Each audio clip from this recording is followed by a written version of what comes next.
Quoi? Tandis que Néron s'abandonne au sommeil, faut-il que vous veniez attendre son réveil? Qui rentre dans le palais sans suite et sans escorte? La mère de César veille seule à sa porte. Madame, retournez dans votre appartement.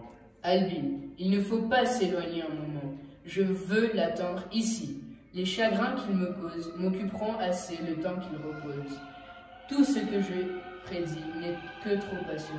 Contre Britannicus, Néron s'est déclaré.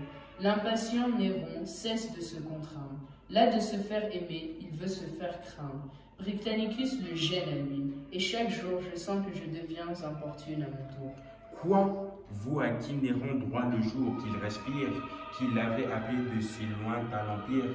Vous qui, déshéritant le fils de Claudius, avez nommé César l'heureux Domitius?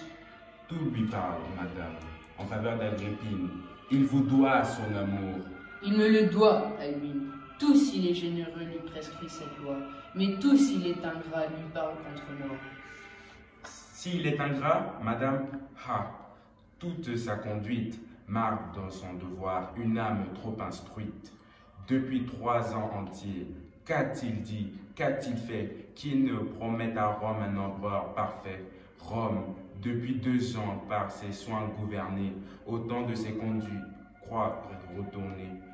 Il a gouverné en père, enfin, Néron, naissant à toute la vertu d'Auguste vieillissant.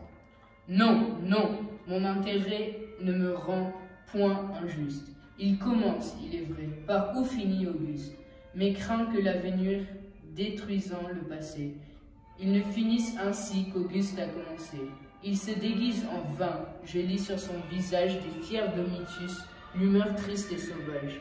Il mêle avec l'orgueil qu'il a pris dans leur sang, la fierté des Nérons qu'il puisa dans mon flanc.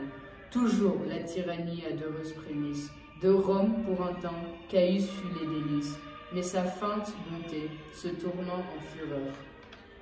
Les délices de Rome en devinrent l'horreur. Que m'importe, après tout, que Néron, plus fidèle, d'une longue vertu, laisse un jour le modèle.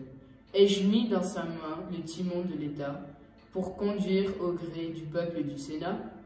Ah, que de la patrie il soit, s'il veut, le père, mais qu'il songe un peu plus qu'Agrippine et sa mère. De quel nom cependant pouvons-nous appeler l'attentat que le jour vient de nous révéler? Il sait, car leur amour ne peut être ignoré, que Britannicus Junine est adoré. Et ce même Néron, que la vertu conduit, fait enlever Junine au milieu de la nuit. Que veut-il? Est-ce haine? Est-ce amour qui l'inspire? Cherche-t-il seulement le plaisir de leur nuire? Ou plutôt n'est-ce point que sa malignité punit sur eux l'appui que je leur ai prêté?